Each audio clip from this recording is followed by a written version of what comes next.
Sorotan selanjutnya, Saudara, Komisi Pemberantasan Korupsi KPK menetapkan mantan Menteri Agama Yakut Khalil Qomas sebagai tersangka dugaan korupsi kuota haji 2024. Kasus dugaan korupsi yang tengah ditangani KPK ini berkaitan dengan kebijakan pembagian tambahan kuota 20.000 jemaah haji pada penyelenggaraan haji 2024 ketika Yakut Khalil Qomas masih menjabat sebagai Menteri Agama. Penetapan tersangka ini setelah KPK menemukan cukup alat bukti dari kasus korupsi ini, Saudara. Juru bicara KPK, Budi Prasetyo bilang setelah penetapan tersangka, KPK masih mendalami total kerugian negara dari korupsi kuota penyelenggaraan haji 2024 ini.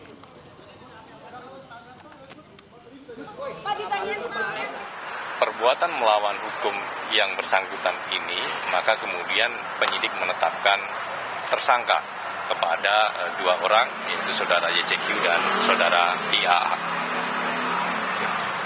Jadi nanti akan dibawa tahanan ya, Mas? Tentunya, tapi bukan nanti hari ini ya, tentunya nanti kita. Negaranya berapa, Mas?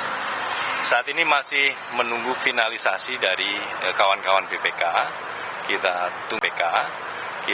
tunggu kalkulasinya sampai nanti selesai.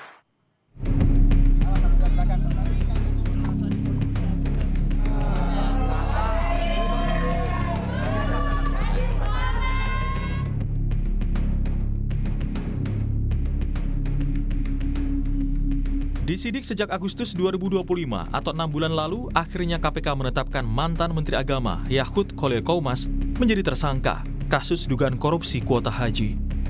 Juru bicara KPK Budi Prasetyo bilang, dalam perkara ini KPK menduga terdapat penyelewengan dalam pembagian 20.000 kuota tambahan yang diberikan pemerintah Arab Saudi. Jadi tentu mempertimbangkan peran-peran aktif yang dilakukan oleh tersangka Saudara IAA dalam proses diskresi, kemudian juga bagaimana pendistribusian dari kuota haji tersebut, termasuk juga terkait dengan dugaan aliran uang dari pihak-pihak PIHK atau Biro Travel Haji kepada oknum di Kementerian Agama ini. Dari perbuatan melawan hukum yang bersangkutan ini, maka kemudian penyidik menetapkan tersangka.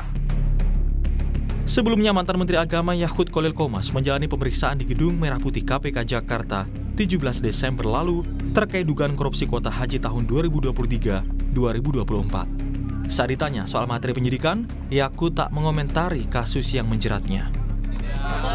Saya sudah memberikan keterangan kepada penyidik. Nanti lengkapnya tolong ditanyakan langsung ke penyidik ya. Awas sambil lihat belakang. Oke. Pertanyaan, Gus. Awas sambil lihat belakang. Tadi ditanyakan terkait temuan di Arab Saudi enggak, Pak? Nanti bisa ditanyakan ke penyidik ya. Ditetapkannya ex-Menak sebagai tersangka menambah daftar Menteri Jokowi yang terjerat kasus dugaan korupsi. Sebelumnya, ada mantan Mendikbudristek Nadiem Anwar Makarim yang terjerat kasus dugaan korupsi pengadaan laptop Chromebook. Saat ini, Nadiem berstatus sebagai terdakwa dan tengah menjalani sidang di Pengadilan Tipikor Jakarta. Menteri era Jokowi lainnya adalah Thomas Trikasih Lembong.